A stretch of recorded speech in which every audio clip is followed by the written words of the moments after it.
say that when we do baptize one into Christ, the retention rate is pitifully low, sometimes less than 50%. So we baptize two and we lose one almost every single time. And maybe some stats that are even worse than that. So what is the problem? Simply stated, the church is not proactive and aggressive in seeking for the one who has gone astray. Jesus notes the importance and urgency of doing this, of going after the one that's astray, and notes that the shepherd leads the church in seeking and searching for the lost. Yet, a lot of elders don't do this. They don't leave the 99. They're not proactive in going after the one that's lost. They were once a part of the church. And now for various reasons, and Jesus doesn't even get into that. But now for various reasons, they've left the church. Who's going after them? Who's going after them to bring them back? All right, so with this second part, we first of all want to make some observations, and that is, why do the elders stay with the 99? First of all, elders stay with the 99 because they're not soul savers. They're not soul savers. Now, I don't believe this, or I don't want to believe it. I want to believe that our shepherds are soul savers. But maybe they feel unprepared to deal with the reasons why the person left in the first place. Maybe their own personal inadequacies are holding them back and say, I really don't see myself equipped to go deal with the issues that is why that person has left in the first place. Or it's always possible, although you hate to think of this, but there's not a genuine concern for those who have left. Maybe there's just really not that much concern. They were kind of a problem anyway. They were always fringe anyway. Conceivably, they've justified it by saying, is their choice. There was their choice to leave, and they have the right to choose, and they've exercised that right to choose, and so, it is what it is. And that's just the way it is. Well, that may be why some elders don't go after the 99. They just are not that much of a soul-saving person. But there are some other reasons why elders may not go after the 99, and that is maybe they're more comfortable with the 99. Now, we all like to stay within our comfort zone. And that's understandable because that's just the way we are. We like to be with people that are like us. We like to be with people that are basically in our demographic as far as where they are age-wise and maybe in their stage of life. And so there's a comfort zone that we have. And so it's understandable that elders might want to stay among the members who are spiritual and are active and excited and they're good workers. And so the elders want to be around people like that. I get that. I want to be around people like that too. But it may be why they stay with the 99 is because they're comfortable with those kind of people. However, this reveals a deeper problem that many elderships have. Far too many elders have brought their business orientation into the eldership. How many times have you heard or read about the problem of elders being CEOs, or they kind of see themselves as CEOs over some corporation? And CEOs are not going to go wandering off away from the company. They're going to stay there, right there in the company all the time, and they're not going to be going wandering off. Well, if elders see themselves as CEOs, then they're not going to go after the lost. They're not going to leave the company because they see their job as the company. Well, this is a real problem that we face today with this sort of perspective or this sort of mentality that we have with elders that are sort of looking at themselves in this way, kind of a CEO of a company mentality. A third reason why the shepherd doesn't go after the 99 is because they have failed to recognize them as missing. They failed to recognize the lost sheep as being missing. Some elders are really not in tune with the condition of their congregations. They see people come and go, and they really don't give it all that much thought. Then when someone's failed to attend worship, maybe they've been gone for 5 or 6 weeks, and somebody finally says, "Hey, did you happen to see Joe and Sally?"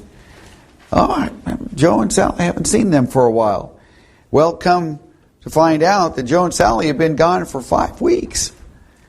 And now we're just now getting around to asking about them, if we even get to that point at all.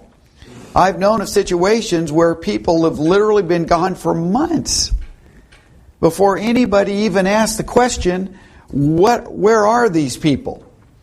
Well, maybe the reason why the elders stay with the 99 is because they think it's 100. When it's not 100, it's 99. There's somebody that is missing. And so they've been missing for a long time.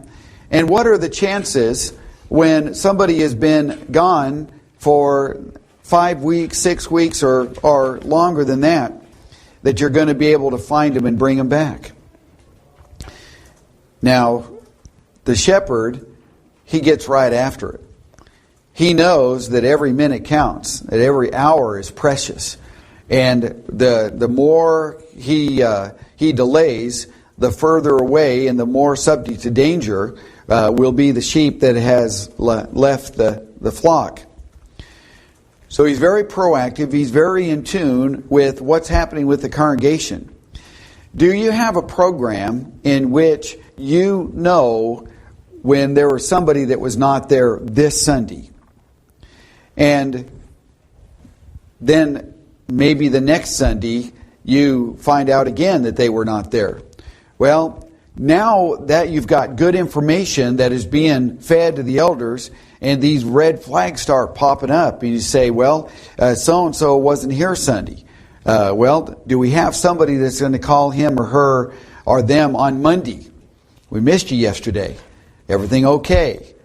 Well, that's being very proactive. That's not letting the sheep get too far away. Well, but there's got to be a system in place in which the elders know that information right away. And I'm not saying necessarily it's the elder's job to call them on a Monday, but it's the elder's job to see that they are being contacted on a Monday to see if maybe we've got a problem that needs to be dealt with, and then the elders can be more proactive. But when we have a problem of where weeks come and go, and there is no one that really notices that people are gone, and there's not any call or there's not any follow-up at all, that's that sheep that's wandering further and further and further away from the flock. And with every moment that is lost is that much more likely that they're not going to be brought back. Another reason why shepherds, elders do not go after the one that's lost, but they stay with the 99, is because they really don't believe that the lost are lost. Now, probably 10 years ago, maybe 15 years ago, I would have never thought that this was a reality. But I deal with elders all the time.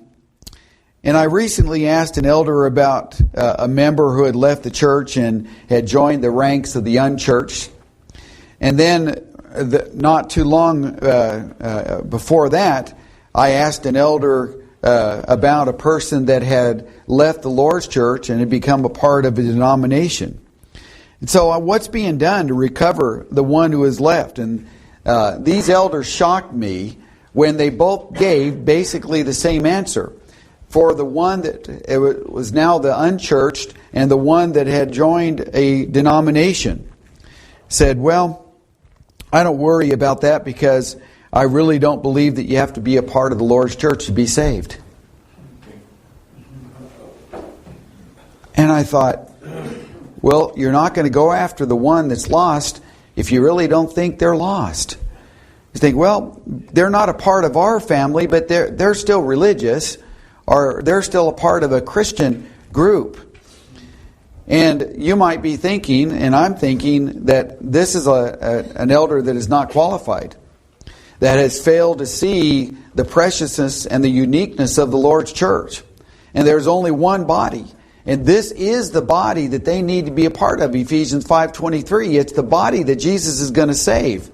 And so when we have an elder that doesn't go after the one that's lost, it's because it doesn't really feel like they are lost, then we have a real problem.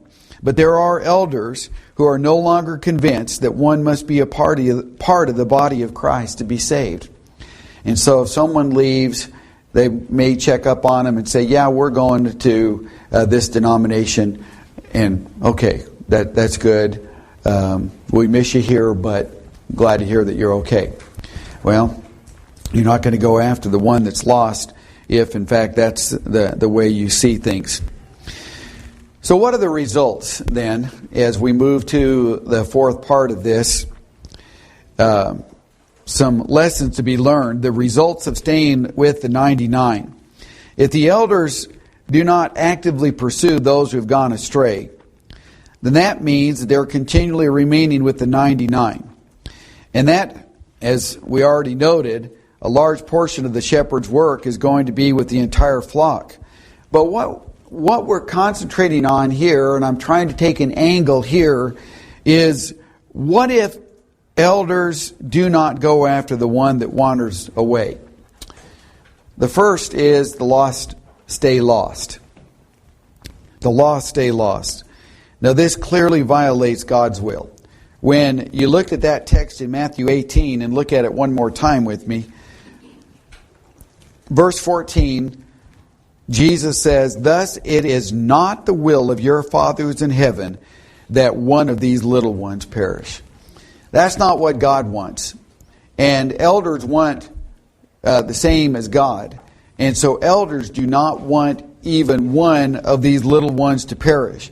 And so if no one goes after the one, then they're going to stay lost. You talk about a shepherd. What are the chances of a sheep being lost for several hours, and then he finally somehow just sort of wanders back, and lo and behold, I found the flock again? Well, the chances of that happen are pretty slim. There's got to be a proactive going after them. So it's equivalent to saying that we've determined to allow the body to move forward without a body part.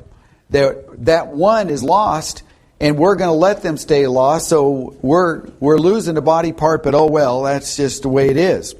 Good shepherds are the ones most likely to know where they've gone and why they have left.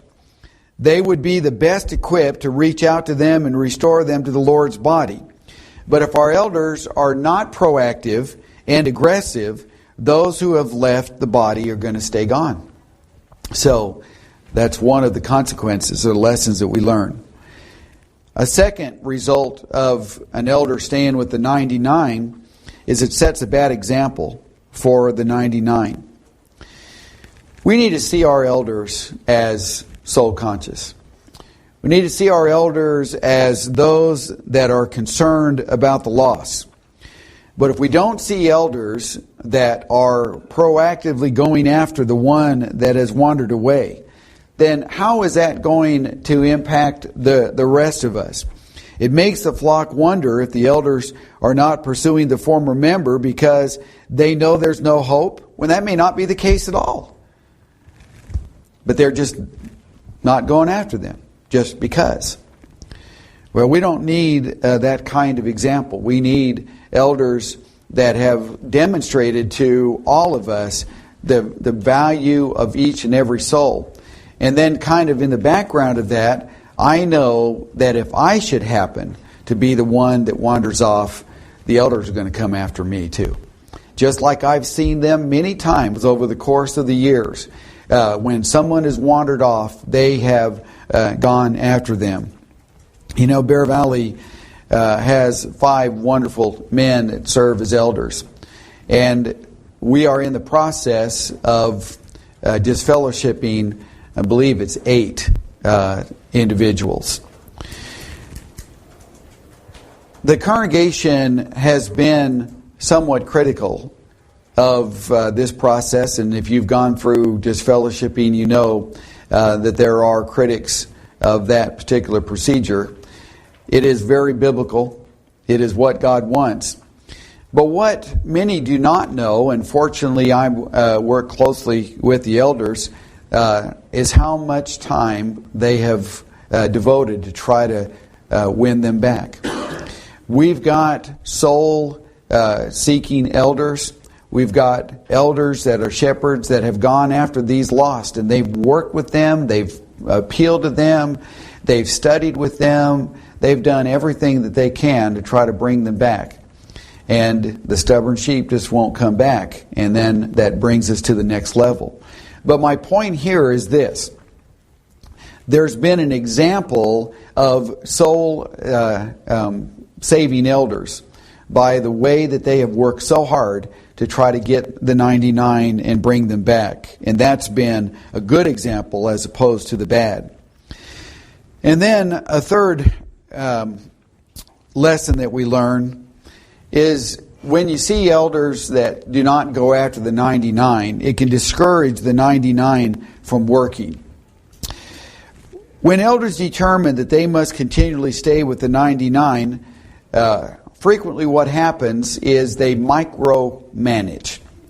They micromanage. They feel compelled to have their hand in every decision, involved in every project, few, if any, of which are directly related to the spiritual issues. The writer of Hebrews said in chapter 13 and verse 17 that the shepherds, they're watching out for your souls. These leaders are watching out for our souls. But what happens is that when elders are staying with the 99, they lead to being the CEO micromanagers, and as a result, they act like deacons, and they do the work of deacons. Matter of fact, one of the jokes of a congregation that I used to go to was that this elder was the best deacon the church ever had. Well, he was great at doing those kind of things, but not so great of being one that's a shepherd. Well, the workers become discouraged, and they become indifferent. It's easy to let someone else do it, and elders need to learn to trust those to whom they have assigned tasks. Meanwhile, they need to devote their time and attention to the spiritual needs of the flock and in pursuit of those who have wandered away.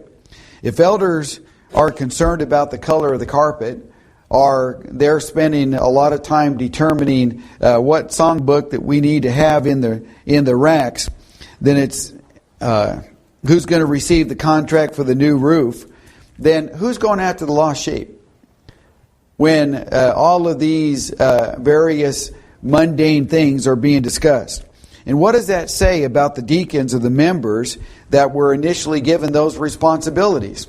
Because if the elders have their hands in everything, then that will discourage them from doing that.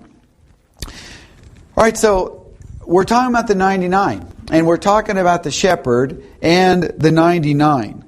And when we think about what lessons are being learned in the idea of a shepherd, you know, it's said, and we basically say this about Psalm 23, that the Lord is my shepherd. Well, out of all the terms, shepherd is the most comprehensive term to be used in describing God. Because a shepherd is everything to the sheep. The shepherd is the protector, he is the feeder, he is the guide, he is the mender. Whatever it is the sheep needs, the shepherd serves as the one that meets the needs of the sheep. Well, one of the things then, by looking at Matthew 18 and Luke 15, is we do have these that wander away. And so why do shepherds stay with the sheep? Why do they stay with the 99 and not go after the one? Well, we've talked about those reasons. And what happens when shepherds are not soul conscious and going after those who have wandered away? Well, we've talked about what happens with that. So I'm not suggesting that elders spend no time with the 99. That would be foolish. The 99 need to have their shepherds. There are far too many passages that demonstrate that this is a large part of their work. So I thought, what could we do that might be a little sliver of talking about the work of elders, and especially with the idea of a shepherd and their work. We've tried to consider what happens when elders do not do the other part, and that is pursue those who have drifted away. Our goal, your goal, is to have all 100 in the fold, is it not? And so what we want to do is we want to make sure that elders are the shepherds that seek the lost, go after the lost, so that all are safely in the fold. And that's the Good Shepherd. That's what the Good Shepherd does. All right, thank you very much for your attention. Selected. Focus. Selected. Screen record.